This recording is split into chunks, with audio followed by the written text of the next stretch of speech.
Hello दोस्तों, नमस्कार, जोहार, जय मसीह की। दोस्तों, आप सब कैसे हैं? मैं आशा करता हूं परमेश्वर की दया और कृपा से आप सब स्वस्थ और अच्छे ही होंगे। और मैं भी परमेश्वर की दया और कृपा से अच्छा और स्वस्थ ही पाया जाता हूं। तो दोस्तों, आज का इस वीडियो में हम लोग भजन संहिता से एक अध्याय को पढ़ेंगे, और वो अध्याय होगा 7 का 1 से 17 पद तक पढ़ेंगे। और उसमें हम जानने का प्रयास करेंगे परमेश्वर पिता हमारे लोगों को या हमको क्या शिक्षा देते हैं आज का इस वचन से। तो हम लोग ध्यान पूर्वक इस वचन को पढ़ेंगे। सबसे पहले मैं बाइबल को पढ़ने के लिए बाइबल निकालता हूँ, और इसके बाद आप सब भी अगर पढ़ने चाहेंगे तो पढ़ सकते हैं। आप लोग भी बाइबल को निकाल सकते हैं और पढ़ सकते हैं। तो मैंने निकाल लिया भजन संहिता 7 का, और उसको मैं 1 से 17 पद तक पढ़ रहा हूँ। तो दोस्तों देखिए, यहाँ पर लिखा है, हे यहोवा मेरे परमेश्वर, मैंने तुझी में शरण ली है। उन सबसे जो मेरा पीछा करते हैं मुझे बचा और मुझे छुड़ा ले। ऐसा ना हो कि कोई मुझे सींग के समान फाड़ डाले और मुझे घसीट कर ले जाए, जबकि मेरा कोई छुड़ाने वाला ना हो। यहोवा मेरे परमेश्वर, यदि मैंने यह किया हो, यदि मेरे हाथों से अन्याय हुआ हो, यदि मैंने उसको जो मेरे साथ मैल से रहता था बुरा बदला दिया हो, या उससे लूटा हो, या अकारण मेरा विरोधी था, तो शत्रु मेरे प्राण का पीछा करके मुझे आ पकड़े और वह मुझे भूमि पर रौंद डाले और मेरी महिमा को धूल में मिला दे। हे यहोवा, अपने कोप में उठा, मेरे विरोधियों के क्रोध के विरुद्ध तू खड़ा हो, मेरे लिए तू जाग उठ। तूने तो न्याय ठहराया है, लोगों लोगों को मंडली तेरे चारों ओर एकत्र हो, और तू उन पर फिर से राज्य कर। यहोवा जाति जाति का न्याय करता है। हे यहोवा, मेरी धार्मिकता और उस खराई के अनुसार जो मुझ में है मेरा न्याय कर।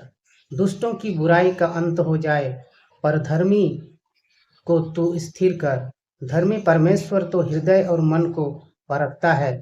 मेरी ढाल परमेश्वर के हाथ में है, जो सीधे मन वालों को बचाता है।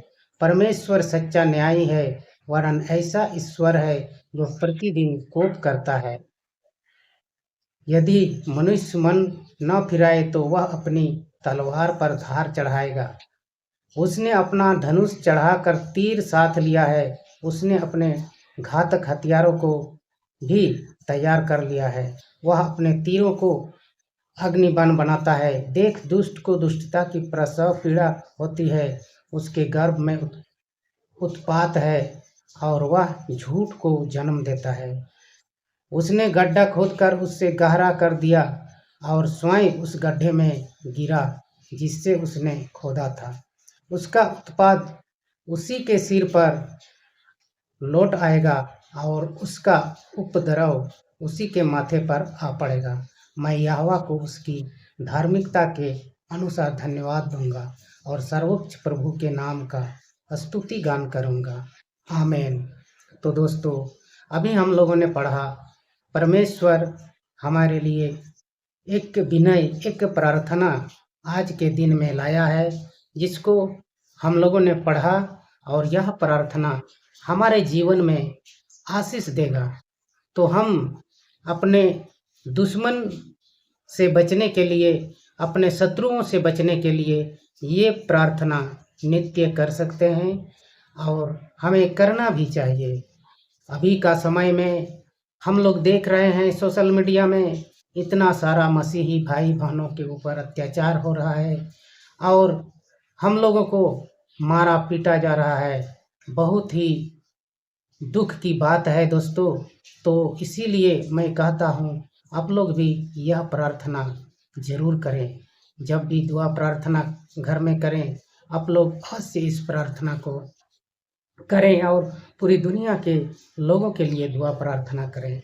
तो परमेश्वर ने सिखाया यहाँ पर कैसे प्रार्थना करना है। यहाँ जैसे लिखा है, हे यहोवा मेरे परमेश्वर, मैं तुझे में शरण ली है। परमेश्वर के शरण में हम हैं। तो दोस्तों, आज हम सीखें परमेश्वर से दुआ प्रार्थना कैसे करनी चाहिए। फिर उन सबको जो मेरा पीछा करते हैं, मुझे बचा और मुझे छुड़ा ले। ऐसा न हो कि कोई मुझे सिंह के समान फाड़ डाले और मुझे घसीट कर ले जाए, जबकि मेरा कोई छुड़ाने वाला ना हो। तो पिता परमेश्वर से इसी तरह प्रार्थना करना है। वह कहते हैं कि ऐसा नहीं होना चाहिए जो हमारे शत्रु मुझे चीर फाड़ डाले, ऐसा ना हो, क्योंकि हम परमेश्वर के सेवक हैं। परमेश्वर के से हमेशा दुआ प्रार्थना करते हैं। हे यहोवा मेरे परमेश्वर, यदि मैंने यह किया हो, यदि मेरे हाथों से अन्याय हुआ हो, यदि मैंने उसका जो मेरे साथ मेल से रहता था बुरा बदला दिया हो, या उससे लूटा हो, या आकरण मेरा विरोधी था, तो शत्रु मेरे प्राण का पीछा करके मुझे आ पकड़े। यदि परमेश्वर पिता मैं किसी को दुख पहुंचाया हूँ, किसी को धोखा दिया हूँ, यदि मेरे हाथों से अन्याय हुआ है, यदि मैंने उसको जो मेरे साथ मेल से रहता था उसको बुरा बदला लिया है, तो मुझे शत्रु प्राण का पीछा करके मुझे आ पकड़े और वह मुझे भूमि पर रौंद डाले और मेरी महिमा को धूल में मिला दे। हे यहोवा, अपने क्रोध में उठ, मेरे विरोधियों के क्रोध के विरुद्ध तू खड़ा हो। यहोवा के सामने इस तरह हमें प्रार्थना करना चाहिए। और हमें, मेरे लिए तू जाग उठ, तूने न्याय ठहराया है। परमेश्वर मेरे लिए जाग उठ, क्योंकि तूने ही न्याय ठहराया है। लोगों की मंडली मेरे चारों ओर एकत्र हो। लोगों की मंडली जो है मेरे चारों ओर एकत्रित हो जाए और तू उस पर फिर से राज कर। यहोवा जाति जाति का न्याय करता है। हे यहोवा, मेरी धार्मिकता और उस खराई के अनुसार जो मुझ में है मेरा न्याय कर। दोस्तों, हम लोगों को हमेशा इस तरह की प्रार्थना करना ही चाहिए।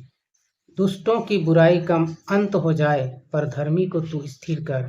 धर्मी परमेश्वर तो हृदय और मन को परखता है। मेरी ढाल परमेश्वर के हाथ में है, जो सीधे मन वालों को बचाता है। परमेश्वर सच्चा न्यायी है, वरन ऐसा ईश्वर है जो प्रतिदिन कोप करता है। यदि मनुष्य मन फिराए तो वह अपनी तलवार पर धार चढ़ाएगा। उसने अपना धनुष चढ़ाकर तीर साल लिया है। वह अपने तीरों की अग्निबाण बनाता है। देख, दुष्ट को दुष्टता की प्रसव पीड़ा होती है, उसके गर्भ में उत्पात है और वह झूठ को जन्म देता है। परमेश्वर पिता, ये प्रार्थना हमारे जीवन में अच्छा कार्य करे, इसके लिए आपसे दुआ और दुहाई मांगता हूँ। हमारे दोस्तों, आज का इस प्रार्थना से हम अपने शत्रुओं से बच सकते हैं और परमेश्वर हमें अच्छा से रक्षा कर सकता है। पिता परमेश्वर, तू हमें आशीष दे, शक्ति प्रदान करे, ताकि मैं परमेश्वर पिता आपकी दुआई कर सकूं। हे परमेश्वर पिता, हमारे लिए तू बहुत ही दयालु है, बहुत ही अच्छा है। इसीलिए परमेश्वर पिता, तू हमें रक्षा कर। दोस्तों, आज का प्रार्थना हमारे जीवन के लिए बहुत ही जरूरी है और आज का ज़माना में हमें प्रार्थना बहुत ज़रूरी करना चाहिए, क्योंकि हम मसीही लोगों पर अभी बहुत सारा पहाड़ टूट चुका है, बहुत सारा दुख और कष्ट होने जा रहा है। इसीलिए हमें परमेश्वर के सामने हमेशा रहना चाहिए, परमेश्वर को हमेशा याद करना चाहिए, क्योंकि परमेश्वर पिता अगर उनको याद नहीं करेंगे तो हमारे साथ शत्रु आकर हमें चीर फाड़ डालेंगे, हमें जान से मार देंगे। ऐसा इसलिए क्योंकि अभी हर जगह मसीही लोगों को बहुत प्रताड़ित किया जाता है, मारा जाता है, पीटा जाता है, उसको झूठ मूठ का केस में फंसाया जाता है। इस प्रकार हमारे मसीहियों के ऊपर अभी बहुत ही अत्याचार हो रहा है। तो दोस्तों, मेरा यही निवेदन है आप सभी मसीही भाई और बहनों से, हमें प्रतिदिन प्रार्थना में पूरी दुनिया के मसीही लोगों को याद करना चाहिए, उसके लिए दुआ प्रार्थना करना चाहिए और उन शत्रुओं के लिए भी दुआ करना चाहिए जो मसीही लोगों को सताते हैं, उसको परेशान करते हैं, उसको मारते पीटते हैं। तो हमारे प्यारे दोस्तों, उन लोगों के लिए भी दुआ प्रार्थना करना चाहिए जो हमारे मसीही भाई और बहनों को सताते हैं, उसको प्रताड़ित करते हैं और उनको मारते पीटते हैं। दोस्तों, अभी के युग में हमारे आरएसएस के दल और बजरंग दल, ये दोनों संस्था के लोग हमारे मसीहियों को बहुत ही बुरी तरह से परेशान किया करते हैं।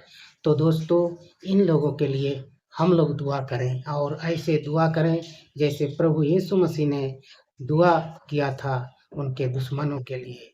तो इस तरह हम दुआ करेंगे जैसे, हे पिता, इन्हें क्षमा कर जो नहीं समझ पा रहे हैं ये क्या कर रहे हैं। इस प्रकार हम इन लोगों के लिए भी दुआ और प्रार्थना करें, क्योंकि बिना दुआ बिना प्रार्थना किए ये अन्याय, अत्याचार और बेविचार, ये सब काम ये नहीं छोड़ेंगे और हमारे मसीहियों को बहुत ही परेशान करेंगे।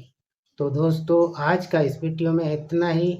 फिर हम लोग नेक्स्ट वीडियो में मिलते हैं। तब तक के लिए सबको अलविदा और अंत में हमारी ओर से जय मसीह की।